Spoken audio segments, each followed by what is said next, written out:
नमस्कार, रेश्मा किचनमध्ये स्वागत आहे। आज बनवणार आहे जवसाचे लाडू। त्यासाठी आपण 250 ग्रॅम जवस घेतलेले आहेत। जवस कलर चेंज होस्तवर चांगले खरपूस भाजून घ्यावे। त्यानंतर एका स्टीलच्या भांड्यामध्ये काढूया। तीळ घेतलेले आहेत 50 ग्रॅम। तीळही चांगले भाजून घेऊया। तीळ काढून घेऊया। त्या खोबरं घेतलेले आहे, आवडीप्रमाणे आपण खोबरं वापरू शकता। त्यानंतर ओट्स घेतलेले आहे, ओट्स पण चांगले भाजून घेऊया। त्यानंतर 2 चमचे तूप घेतलेलं आहे, तूप टाकून आपण ड्रायफ्रूट्स चांगले लालसर असे भाजून घेणार आहोत। ड्रायफ्रूट्स आपल्या आवडीप्रमाणे तुम्ही वापरू शकता।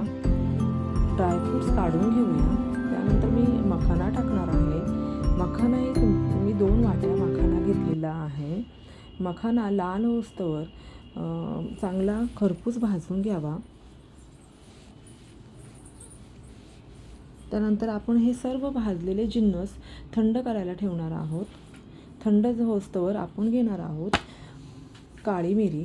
काळी मिरी घेतलेली आहेत, सुंठ पावडर घेतलेली आहे। त्यानंतर आपण घेतलेला आहेत वेलची, सुंठ आणि काळी मिरी चांगली भाजून त्याची पावडर करणार आहोत। त्यामध्ये हे थंड झालेले जिन्नस आपण टाकून घेणार आहोत।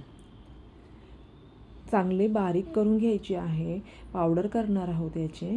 पावडर करून झाल्यावरती ड्रायफ्रूट्स पण पावडर नाही करायची याची, ती चांगली अशी क्रंची ठेवायची आहे, जेणेकरून ती दाताखाली आल्यावरती खूप छान लागते। 1 वाटी गूळ घेतलेला आहे, आपण 1 वाटी तूप घेतलेलं आहे। तूप चांगलं गरम करून घेऊन आपण हे वाटलेल्या जिन्नसमध्ये टाकून घेऊन लाडू बनवायला खूप सोपी जातात, पटकन बांधले जातात। आपण याचा पाक न बनवता तूप टाकून बांधणार आहोत। अशा पद्धतीने सर्व लाडू वळून घ्यायचे आहेत। हे बघा किती सुंदर लाडू झालेले आहेत। हे लाडू खूप छान लागतात, सर्वांसाठी गुणकारी लाडू आहेत। त्यामुळे सर्वांनी सकाळी उठल्यावर एक लाडू खावा। आवडला असेल तर चॅनलला सबस्क्राईब करा। बाय।